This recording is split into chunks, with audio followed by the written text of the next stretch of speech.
오늘 우리가 읽은 민수기 4장 1절에서 20절 말씀에는 레위의 아들들 가운데서 고핫 자손들, 고핫의 아들들이 맡은 임무에 대해서 기록하고 있습니다. 자, 우리가 지난 시간에 살펴본 바에 의하면은 각 레위의 아들들 그 각각에 대해서 맡은 임무들이 있다고 했습니다.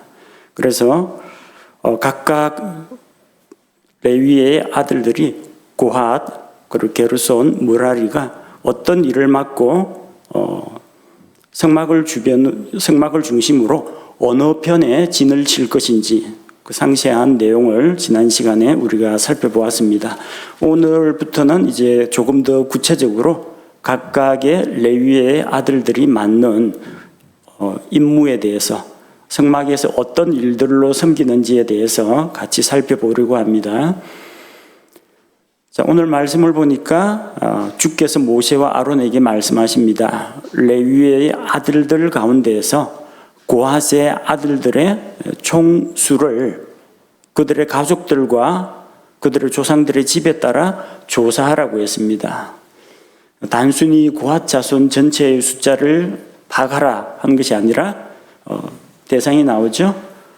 고핫 자손의 그 가족들에 따라서, 그들의 조상들의 집에 따라서 조사하라고 했습니다. 그래서 인구를 이렇게 계층적으로 조사를 해서 전체 인원 합계는 물론이고 각 가족별로 어느 가족에 몇 명인지 그것까지 다 파악할 수 있도록 조사를 한 것입니다. 조사 대상에 포함되는 사람들은 대상 범위가 어떻게 되느냐 3절에 기록되어 있습니다. 계수에 포함된 자들은 회중에서 성막을 섬기는 일을 하기 위해서 그들을 계수하는데 30살에서부터 50살까지 30세에서 50세까지 회중의 성막에서 할 일을 하기 위해서 그 군대에 들어갈 모든 자의 수를 조사하라고 했습니다. 이 군대라는 말이 나오는데 이거는 창과 칼을 들고 전쟁을 하는 군대, army가 아닙니다. 여기서는 호스트라고 되어 있습니다. 호스트라는 것은 이제 무리를 이야기합니다. 하늘의 군대들 하면 하늘에 군사들이 있다는 이야기가 아니라 하늘에 있는 해와 달과 별들, 1월 성신을 하늘의 군대들이라고 부릅니다. 또 천사들의 무리도 그들을 군대라고, 호스트라고 부릅니다. 자, 여기서 이제 군대라고 하는 것은 군대에 들어가서 섬기는 것이 아니고요. 성막에 들어가서 섬기는 일을 하는 그 무리들 가운데 들어갈 수 있는 나이, 연령대를 이야기합니다. 연령대는 30세에서 50세까지라고 했습니다. 전쟁에 나가서 싸울 수 있는 장정들을 계수할 때는 남자 나이 20세 이상부터 계수했습니다. 그런데 성소에서 섬기는 나이는 30세 이상이라고 했습니다. 성경 기록들을 보면은 요셉이 파라오 앞에서 총리의 직무를 시작할 때가 30세, 그리고 예수님께서 공적 사역을 시작하실 때 나이가 30세였습니다. 그래서 30세부터 일을 할 수 있도록 했습니다. 자, 그런데 이 30세가 아니라 다른 성경의 다른 구절에는 연령대가 제각기 좀 다르게 나옵니다. 예를 들어서 민수기 8장에 보면요. 민수기 8장 24절과 25절에 보니까 연령대가 이렇게 기록되어 있습니다. 자, 민수기 8장 24절에 보니까 레위 사람들에게 속한 일은 이러하니 곧 25살이 넘은 자들은 들어가 회중의 성막에서 섬기는 일을 할 것이요. 50살이 넘은 자들은 성막에서 섬기는 일을 그만두고 더 이상 섬기지 아니하되, 여기 8장에서 보니까 25세부터 50세까지라고 되어 있습니다. 어느 게 맞습니까 하면은 결국 두 가지가 다 맞습니다. 성소에서 본격적으로 섬기는 서빙을 하는 나이는 30세에서 50세까지가 맞습니다. 그런데 29살, 30살 되기까지는 저기 다른 데 가서 그냥 혼자서 장막에서 자기 혼자 놀고 있다 30살 돼가지고 성막에 데려다 놓으면 일할 수 있습니까? 못합니다. 어찌 돌아가는지를 알아야죠. 하루 일과가 어떻게 돌아가고 성막에서 일주일 프로그램이 어떻게 진행이 되는지, 또 성막에서 희생 제물이나 이런 것들 11조가 들어왔을 때 이거 어떻게 처리해야 되는지 30살 된 사람을 데려다 놓고 하나하나 다 가르치려면은 일을 못합니다. 그래서 25살 때부터 일을 배우기 시작합니다. 그래서 같이 참여하면서 5년 동안 견습 기간을 가지고 30살이 되면은 이제 자기가 그 일을 주도적으로 하게 되고, 또 자기보다 어린 30살 안 된 레위 사람들을 자기가 또 가르쳐 가면서 본을 보여가면서 일을 하는 겁니다. 그래서 성막에서 일을 할 수 있는 나이는 원래는 30세에서 50세인데 이 나이는 가변적이었다는 겁니다. 사무엘 같은 경우에는 젖을 떼고 어머니 손에 이끌려가지고 엘리 제사장에게 넘겨졌습니다. 어린 사무엘이 에봇을 입고 주 앞에서 섬겼다고 했습니다. 물론 그 어린 한 5살 정도밖에 안 된 꼬마 아이가 양들, 소들을 번쩍번쩍 들고 그러지는 못했겠죠. 근데 그 안에서 어떤 일들이 일어나는지를 보고 따라서 섬기는 일들을 어려서부터 배웠다는 겁니다. 레위 사람의 자녀들 역시 이런 식으로 일을 배웠을 겁니다. 그러다가 30세가 되면 이제 본격적으로 그 일에 투입이 되는 겁니다. 50세가 넘으면 나이도 많고 늙고 몸이 약해져서 섬기는 일을 하기가 어렵습니다. 요즘 현대인들하고는 조금 다릅니다. 현대에는 아직 60세라고 하더라도 옛날 우리는 60세 하면은 이가 다 빠지고 머리가 하얗게 된 할아버지를 생각했지만 요즘에는 50대, 60대면은 어디 가서 경로석에 앉기도 참 죄송스러운 그런 나이입니다. 아직까지 일을 할 수가 있어요.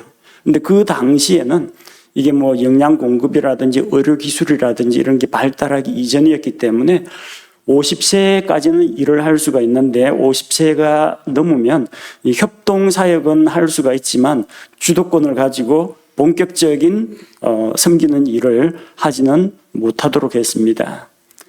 그리고 이 나이가 가변적이라고 말씀드린 건요, 성경 곳곳에 보면은 20살 이상부터 레위 사람들이 섬긴 그런 기록들이 있습니다.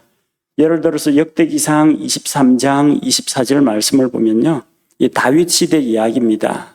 이들은 그들의 조상들의 집에 따른 레위의 아들들이니, 레위 사람 맞습니다.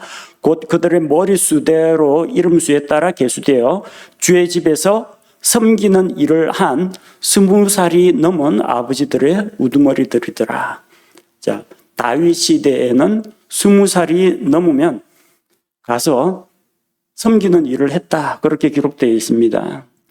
또 히스기야 시대에 역대기하 31장 17절 말씀을 보면 또 자기들의 조상들의 집에 따라 계보에 오른 제사장들에게 주고 또 20살이 넘어 자기 계열대로 책무를 맡은 레위 사람들에게 주며 20살이 넘으면 자기 계열을 따라서 책무를 받았습니다. 레위 사람들이. 히스기야 시대 이야기입니다. 자, 에스라 3장 8절 말씀을 보니까 포로 귀환기입니다. 여기에 있는 사람들도 20살이 넘으면은 일을 하게 했습니다. 맨 마지막에 보니까 주의 집 일을 진척시키기 위해 20살이 넘은 레위 사람들을 임명하니라, 그렇게 기록되어 있습니다. 20살이 넘으면 일을 했다는 거예요. 세 가지 시대의 공통점이 있습니다. 다윗 시대. 어떤 일이 일어났습니까? 여부수 사람들이 점령하고 있던 예루살렘을 차지했습니다. 하나님께서 자기 이름을 두기 위해서 정하신 곳입니다. 그리고 나는 왕궁에 거하는데 하나님의 괴가 소소에 그렇게 있다라고 하면서 다윗이 저기 예루살렘 밖에 있던 그 언약궤를 이제 예루살렘으로 가지고 왔습니다. 그리고 하나님의 궤를 위해서 성전을 지을 준비를 했습니다. 솔로몬 때 성전이 완성되지만 준비 작업은 다윗 때부터 재료들을 모으기 시작했습니다. 다윗 시대의 특징은 하나님에 대한 열망과 예배가 회복되던 시기입니다. 사울 시대까지는 아직도 언약궤를 중심으로 온 이스라엘이 함께 모여가지고 예배를 드리는 그런 일들을 하지를 못했습니다. 예루살렘에 언약궤를 메고 올라와서 거기에서 하나님께 경배를 드리고 예배를 회복하던 시기입니다. 다윗 시대에. 일손이 많이 필요하겠죠. 일손이 많이 필요하면요, 아직 견습 중이고 수습 과정 중에 있는 사람까지 다 일을 시켜야 됩니다. 이건 25살은 인턴 생활 그만두고 현업으로 바로 올려버리고 20살부터 그냥 일을 하게 해야 됩니다. 이스라엘 왕국에서 하나님께 이렇게 다윗 솔로몬 시대에 이게 번영하고 하나님 앞에 막 경배를 드리고 왕국이 강성할 때 말고 그 다음부터 어찌 되었어요? 로보암 때 남북으로 왕국이 분단돼 버렸죠. 그리고 북이스라엘 왕이 유다 왕국의 예루살렘에 가서 경배하는 것을 다 막아서 통제를 해버렸습니다. 그리고 위쪽에는 금송아지 숭배하고 바알 숭배하고 우상 숭배하고 남쪽에 유다 베냐민 이쪽에서만 하나님을 섬겼어요. 근데 그 유다 왕들 가운데도 악한 왕들이 나타나가지고 이스라엘 전체를 위기에 빠뜨렸습니다. 신앙적으로 침체가 됐습니다.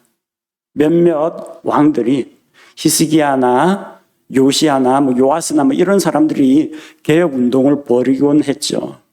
히스기야 시대에 대대적인 회개와 회복 운동이 일어났습니다. 개혁하고 하나님께 다시 부흥 운동이 일어났습니다. 그때는 정말 제사장들도 레위 사람들도 바쁘게 일을 하던 그런 시기였습니다. 일손이 많이 필요하죠. 20살 이상부터 다 모아가지고 일 시켜야 됩니다.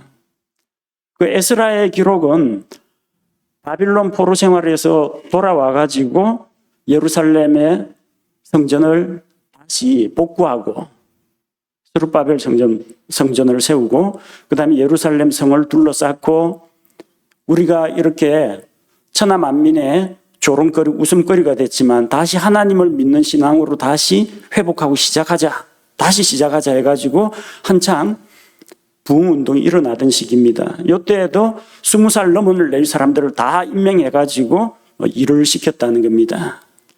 그래서 원래는 30세에서 50세까지가 맞습니다.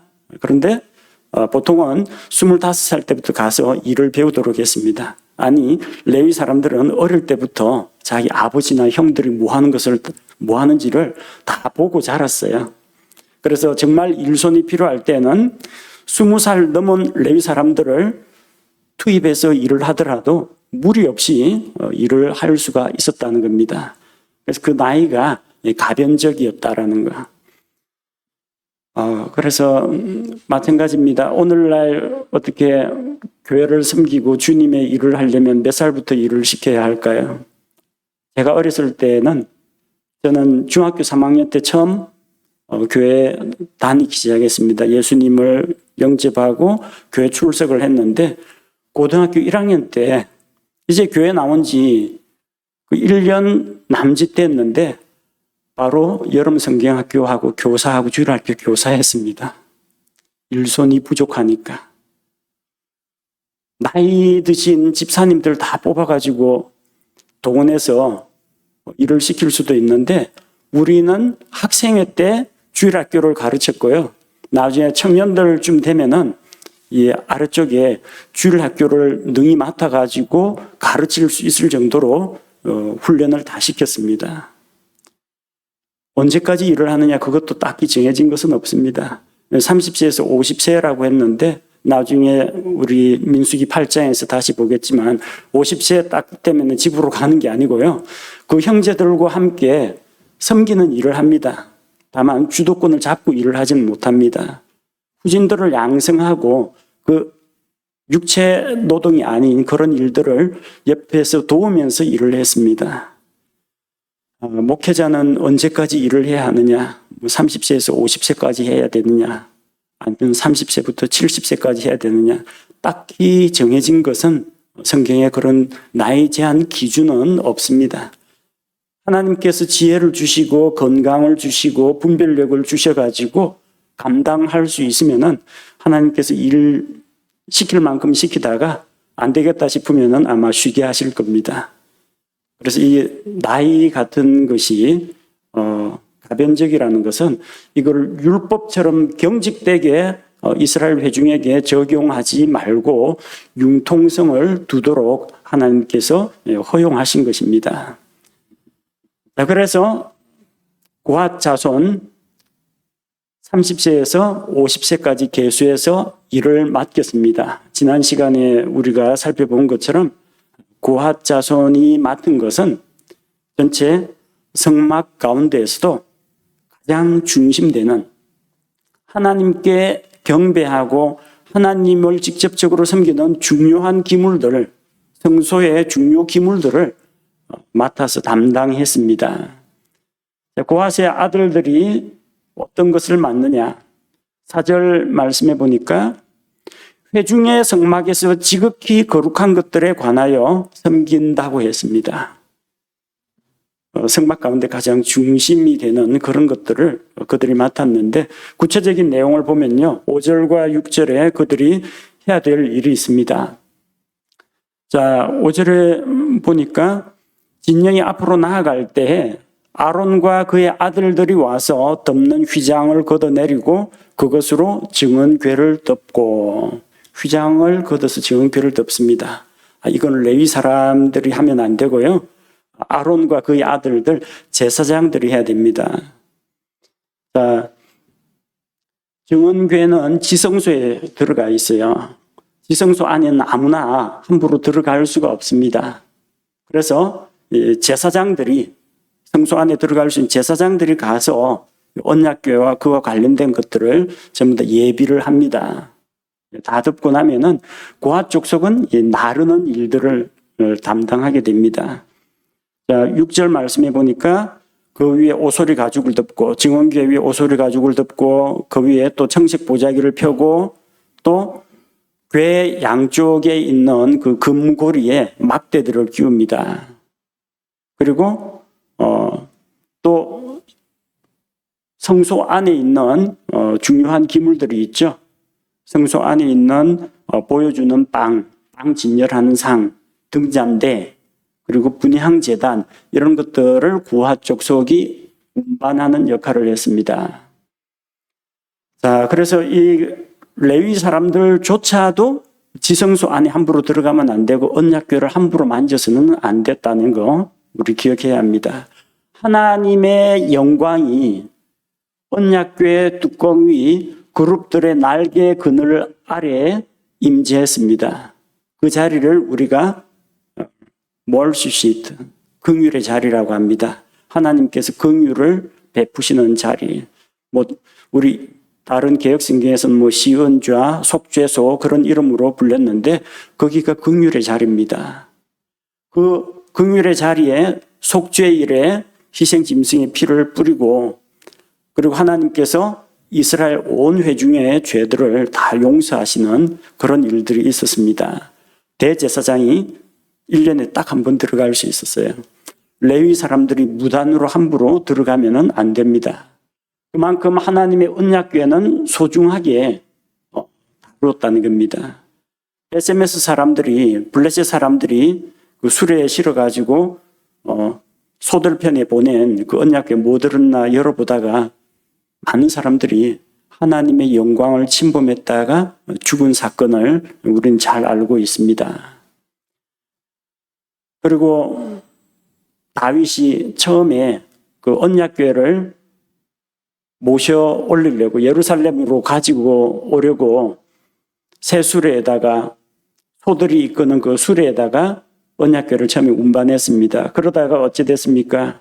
아히오와 우사가 그 수레를 몰고 가는데 이 타작마당에서 이제 소들이 뛰니까 언약궤가 이제 위태위태하니까 우사가 그걸 손으로 붙잡았습니다. 하나님의 영광을 함부로 무단으로 손을 댄 우사가 그 자리에서 즉사하는 그런 일이 일어났습니다. 하나님께서는 그래서 엄격하게 자신의 영광과 거룩함을 사람들이 함부로 침범하지 못하도록 경고를 주셨습니다. 그래서 이 다윗이 이 율법의 말씀, 민수기 말씀을 잘 읽었어야 돼요. 이거는 소가 끄는 수레에 실는 게 아니고요. 어떻게 했어요? 언약궤는 제사장들이 다 세팅을 해놓으면은 그 양쪽에 금으로 만든 그 고리들에 막대들을 끼워가지고 이 레위 사람들이 메고 가야 했습니다. 하나님께서 소들의 섬김을 받는 게 아니라 사람들의 섬김을 받기를 원하셨습니다. 7절과 8절에는 이제 빵을 진열하는 상 이야기가 나오죠. 하나님께 이제 보여주는 빵을 전시를 했는데 이 빵의 의미는 하나님께서 날마다 우리에게 생명의 양식을 주신다. 그것을 표상하기 위한 상징으로 보여주는 빵을 진열했습니다. 성막 안에 원래 이게 진열이 되어 있는데 성막을 이동하려면은 이거 전부 다 장막도 해체하고 안에 있는 기구들도 전부 다 운반하기 좋게 만들어야 됩니다. 그래서 빵을 진열하는 상에 청색 보자기를 펴고 그 위에 접시들, 빵은 접시에 담아서 내거든요. 그리고 숟가락들, 왜냐하면 이 보여주는 빵 위에 유향을 또 얹습니다. 유향을 얹을 때 사용하는 그 숟가락들이 있습니다. 그리고 대접들, 하나님 앞에 드리기 위해서 이제 밀가루 같은 것들을 예물로 가져올 때는 이 그릇이 있어야 되겠죠. 그런 것들 때문에 대접들도 있고 또 대접들을 그 위에다가 또 덮개를 또 덮습니다. 그리고 그 위에 또 진열하는 빵을 또 둡니다. 그렇게 해가지고 주홍색 보자기를 그 위에 펴고 오소리 가죽으로 덮고 빵을 진열하는 상도 양옆에 고리가 있습니다. 그 고리에다가 막대기를 끼워가지고 메고 가는 겁니다. 그리고 중요한 기물 가운데 이제 등잔대가 있습니다. 금으로 만든 등잔대, 청색 보자기로 등잔대, 그리고 등잔들, 부집개들, 그리고 불똥 그릇들, 기름 기구들, 심지 자르는 가위 이런 것들을 다 이제 포장해서 가져가야 됩니다. 10절 말씀해 보니까 등잔대와 그에 속한 모든 기구들을 오소리 가죽 덮개 안에 넣어서 가로 막대기 위에 두라고 했습니다. 이 등잔대는 이 분향제단이라든지 빵을 진열하는 상처럼 이 사각으로 만든 나무로 만든 그런 기구가 아닙니다. 그러니까 이 등잔대는 밑에 밑받침이 있고 줄기가 올라가고 쫙쫙쫙 가운데 하나 그리고 왼쪽 오른쪽에 각각 3가지씩 전부 7개 가지가 있고 그 위에 꽃받침 모양의 위에 그 등잔 기름 등잔을 놓습니다. 그래서 거기다 이제 불을 붙이거든요. 이거는 옆에 꿰를 만한 어떤 금고리 같은 것들을 달지 않았습니다. 그래서 결국 이제 보자기로 싸는 겁니다. 그래서 언약궤 운반할 때는 양옆에 그 금고리가 있는데 막대들을 끼웁니다. 왼쪽 오른쪽 다 끼웁니다. 근데 여기에 보니까 덮개로 싸서 10절에 가로 막대 위에 두라고 했습니다. 가로 막대기는 어바라고 단수로 되어 있습니다. 단수로 되어 있는 막대기 하나인데 이 막대기 위에다가 아까 그 천과 덮개와 보자기로 싼 거 그걸 그 위에 올려놓으라고 했습니다.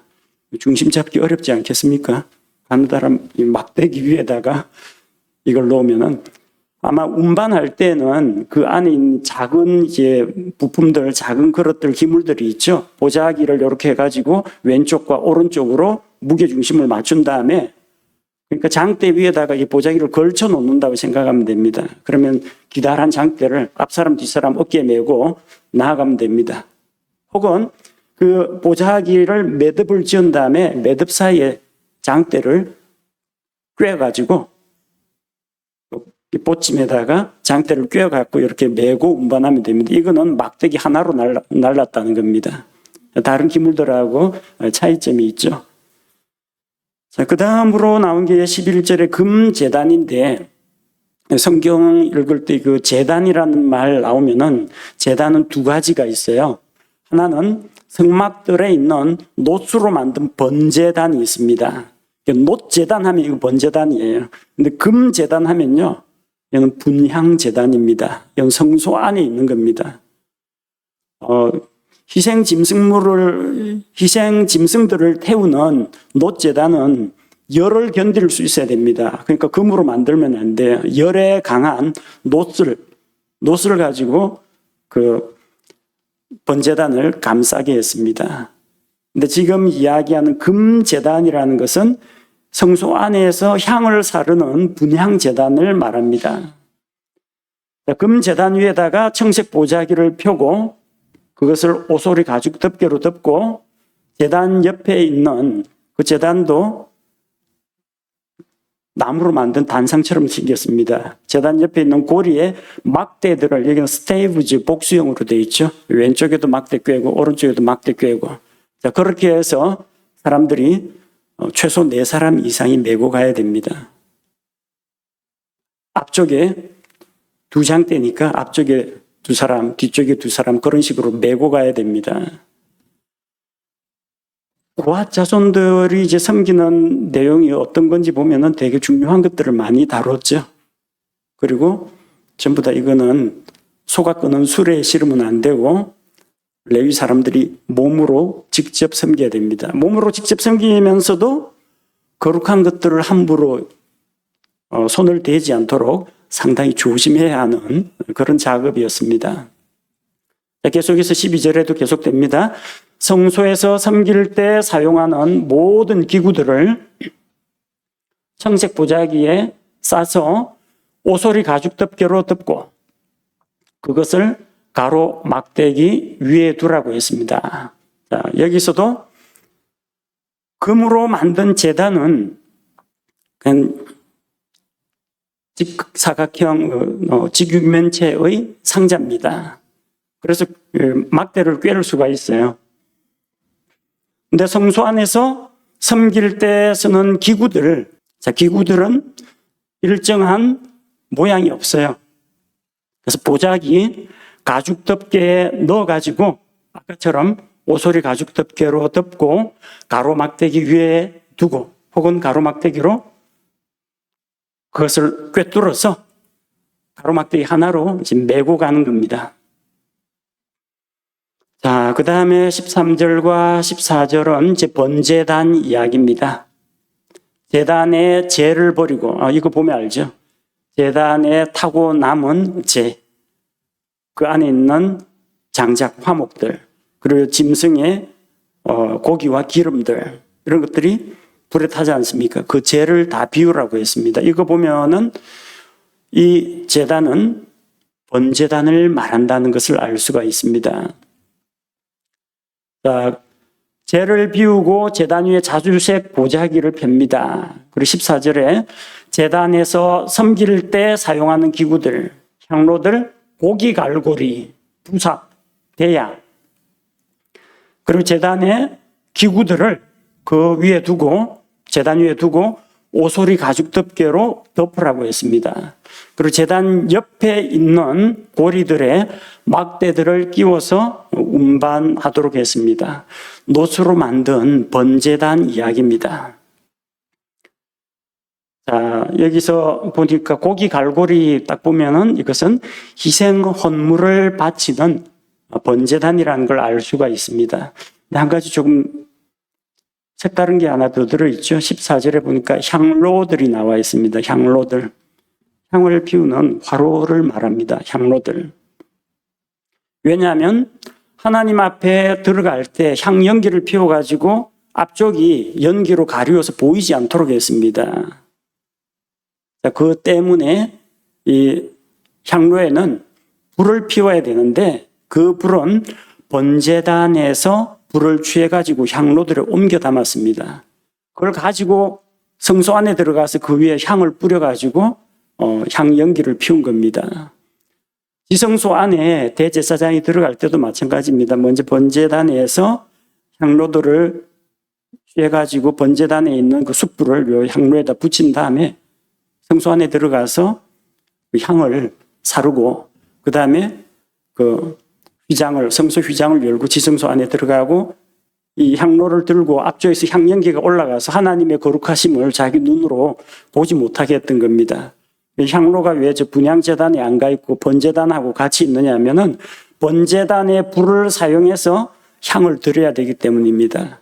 이걸 어기고 엉뚱하게 불을 피워가지고 바쳤다가 나답과 아비후가 죽었던 겁니다. 자, 15절에 진령이 앞으로 나아갈 때 아론과 그의 아들들이면 대제사장과 제사장들입니다. 자, 성소와 성소 안에 있는 그 기구들을 다 덮습니다. 제사장들이 이 기구를 덮습니다. 레위 사람이 하는 거 아니에요. 고핫 자손은 이거 나르는 일을 하는 거지 지성소 안에 들어가서 언약궤나 휘장이나 이런 거 챙기면 안 됩니다. 고핫의 아들들이 그것을 직접 몸으로 날랐다는 겁니다. 그리고 하나님이 주신 경고의 말씀, 고핫의 아들들은 거룩한 것을 함부로 만지지 말아야 한다고 했습니다. 레위 사람들, 하나님께 거룩하게 구별된 사람들이지만 그들조차도 허용한 것 이상을 넘어가서는 안 됐습니다. 하나님의 영광과 그분의 거룩하심을 침범하다가 그들이 죽으면 안 되기 때문에 경고의 말씀을 이렇게 여러 번 주시는 겁니다. 그리고 이 고핫 족속을 총감독하는 것은 제사장 아론의 아들인 엘르아살이 이것을 감독을 했습니다. 16절 말씀해 보니까 엘르아살이 맡은 것은 등잔 기름, 향기로운 향, 날마다 드리는 음식 헌물, 기름 부음에 쓸 기름 이것을 맡았고 성막 전체와 그 안에 모든 것, 성소와 그것의 모든 기구를 감독하는 것이었다고 했습니다. 나머지 저 성막의 뼈대, 골조 그리고 덮개는 게르손 그리고 므라리 족속이 담당하고 그거는 이다말 제사장이 담당하는 몫이고요. 엘르아살은 성소와 성소 안에 있는 중요한 기물들 그리고 성막 전체를 총감독하는 그런 역할을 맡았던 것입니다. 자, 그래서 이 고핫 족속은 구별된 레위 사람들이지만 엘르아살 제사장의 지도와 감독을 받아서 일을 했던 겁니다. 자, 그리고 17절에서 20절 주께서 고핫 족속에 대해서 특별히 주신 말씀이 있습니다. 이 고핫 족속은 중요한 역할을 맡았습니다. 가장 가까이에서 하나님을 섬겼고 성소 안에서 제일 중요한 것들 이런 것들을 운반했어요. 언약궤, 빵을 진열하는 상, 분향제단, 등잔대, 번제단. 이게 사실 성소와 성막이 있다고 하면 이게 전부 다 알맹이들입니다. 나머지 것들은 그것들을 보호하는 이 장벽과 천막의 역할을 했고 실질적인 것은 이 기명이 성소에서 가장 핵심적인 그런 것들입니다. 그래서 특별히 하나님께서 그들에게 주신 말씀이 17절과 18절에 주께서 모세와 아론에게 말씀하셨는데 레위 사람들 가운데서 고핫 족속 가족들의 지파가 끊어지지 않게 하라고 했습니다. 끊어지지 않게 하라는 게 어떤 의미일까요? 일단 대가 끊어지지 않도록 하려면은 결혼을 해가지고 다음 세대를 양성해야 합니다. 결혼과 출산을 통해서 그들의 후손이 끊어지지 않게 해야 합니다. 또 어떻게 해야 하느냐? 그들이 끊어지는 이유가 있어요. 나답과 아비후가 홈리와 비느하스가 뭐 하다가 대가 끊어졌어요. 하나님의 거룩하심을 업신여기고 하나님께 경배드리는 것을 소홀히 하고 하나님의 영광을 가리는 그런 일을 하다가 결국 그들이 죽었던 겁니다. 따라서 고핫 자손들은 정말 조심해야 하는 것이 이 자손을 낳아가지고 대가 번성해가지고 자손이 끊어지지 않게 하는 것도 중요한데 하나님을 섬기는 일에 있어서 어떤 실수나 혹은 죄나 반역 이런 것들로 인해서 하나님의 치심으로 인해서 대가 끊어지면 안 된다라는 이야기입니다. 우리 그리스도인들도 대가 끊어지면 안 됩니다.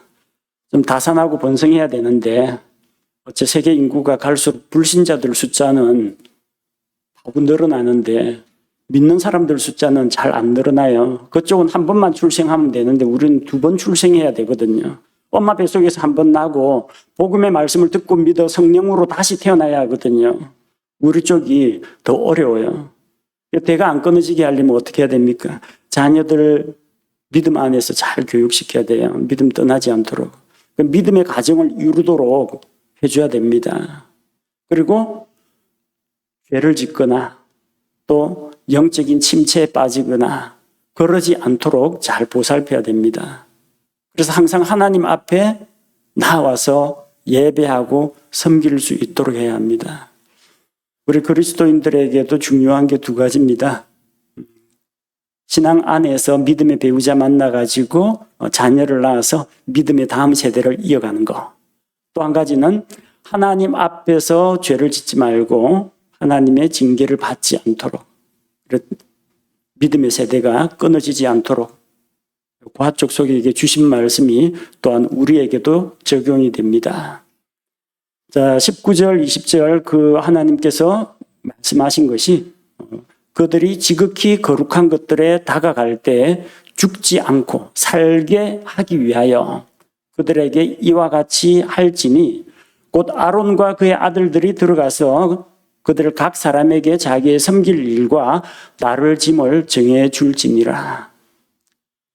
그들이 하나님 앞에서 대가 끊어지지 않도록 하려면요, 하나님께서 위협하기 위해서 하신 말씀이 아니라 그들이 죽지 않고 살게 하기 위해서, 그들을 보호하기 위해서 하신 말씀이에요.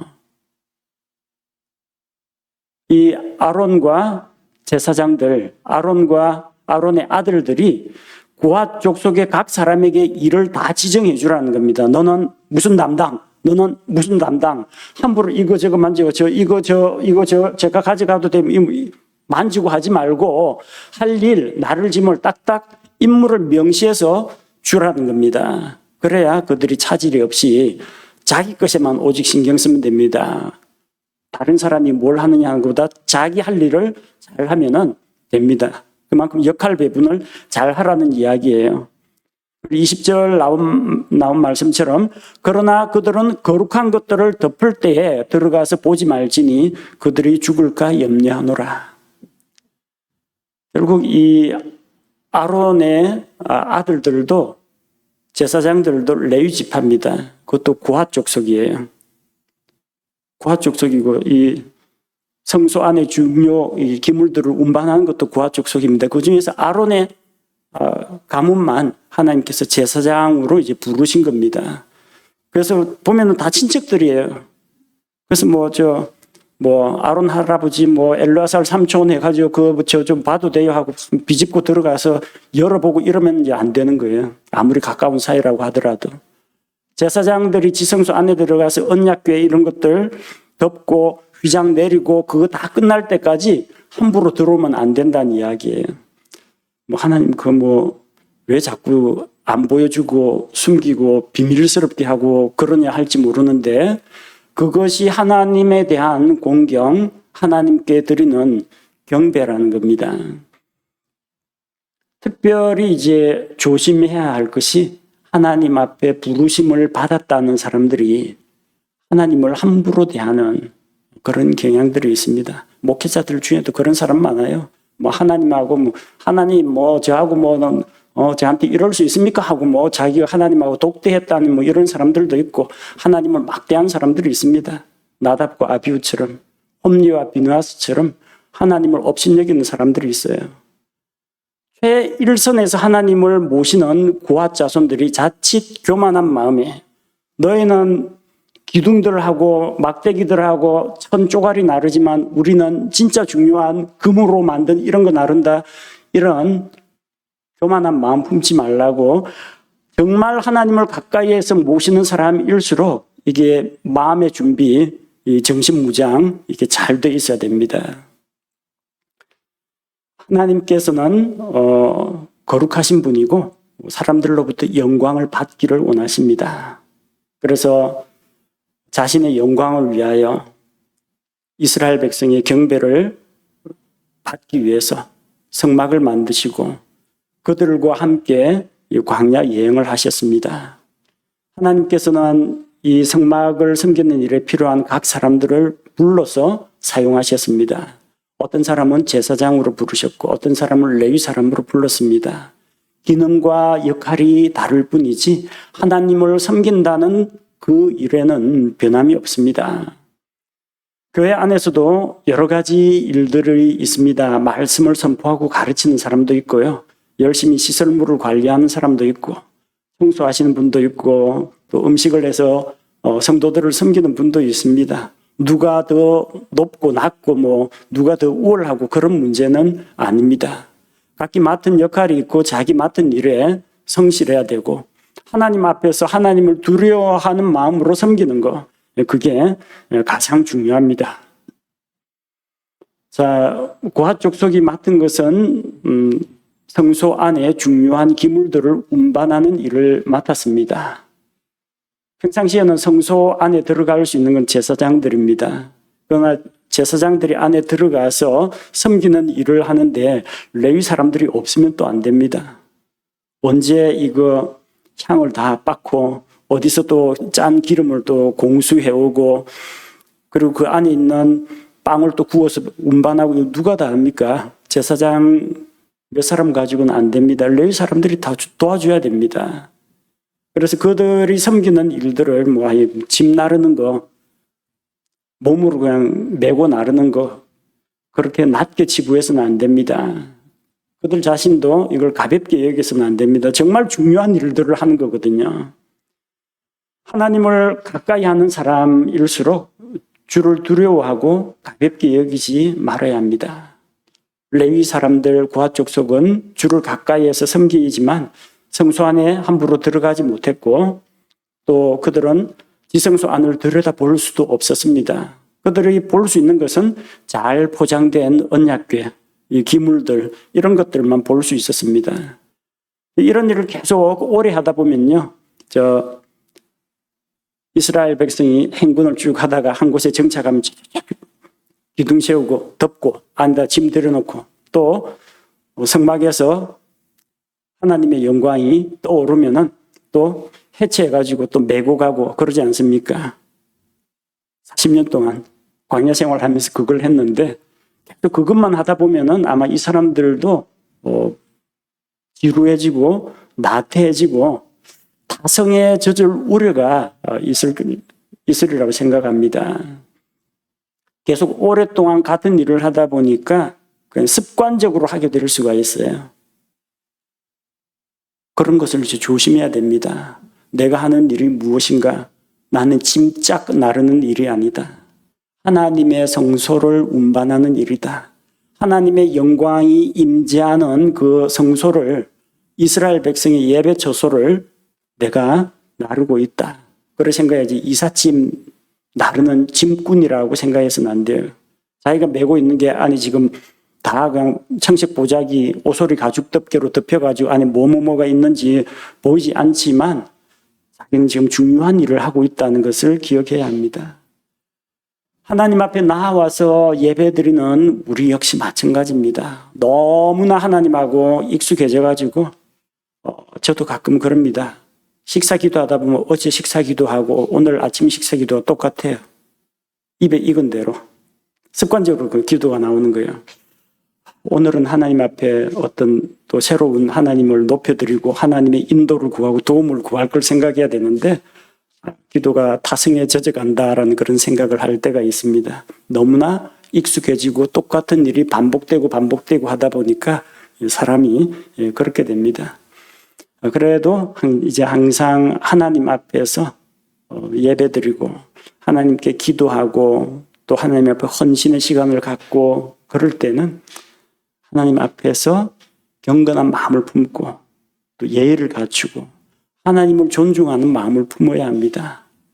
그 일이 단순해 보이는 일일지라도 그 일이 계속 반복되어 가지고 내가 아주 능숙하게 잘하는 일이라고 할지라도 하나님 앞에 예배드리는 우리 마음가짐은 정말 하나님께서 우리와 함께 하신다. 이곳에 임재하신다. 하나님은 살아계시며 우리의 예배를 받으신다, 이런 확신을 가지고 우리가 예배를 드리고 또 하나님 앞에 나와야 합니다. 고핫 족속에게 하나님이 주신 그 권면의 말씀이 오늘 우리에게도 동일하게 해당된다고 생각합니다. 함께 기도하겠습니다. 하나님 아버지, 성막에서 섬기는 자들을 계수하게 하시고 각기 맡은 업무 분야에 적재적소에 사람들을 배치하시고 일일이 하나하나 어느 가족에게 무슨 일을 맡길 것인지 배정해 주시고 또 엘르아살 제사장의 손으로 각 레위 사람들이 각기 맡은 짐과 날라야 할 짐들을 일일이 다 분담하도록 하신 것을 살펴보았습니다. 단순해 보이는 일이지만 하나님을 섬기는 귀중한 일이라는 것을 그들이 믿고 하나님 앞에 두려움 가운데 섬긴 것처럼 하나님 앞에 나와서 예배하고 하나님을 위해 봉사하는 우리의 마음 자세가 구약시대 제사장들과 레위 사람들과 같은 그런 경외하는 마음을, 주를 존중하는 마음을 품게 하옵소서. 하나님을 너무나 편하고 가볍게 생각하기보다는 하나님을 공경하고 두려워하고 주 앞에서 예를 갖추며 하나님을 진심으로 사모하며 섬기게 하여 주옵소서. 우리의 섬김을 받기를 원하시고 또 특별히 고핫 족속을 통해서 몸을 다하여 직접 섬기는 것을 하나님께서 기쁘게 받으신 것처럼 우리의 이 연약한 육신을 하나님께서 건강할 때 또 분별력 있고 지혜가 있을 때 하나님께서 원하시는 방법대로 우리 각 사람을 주의 일에 사용하여 주옵소서. 예수님의 이름으로 기도합니다. 아멘.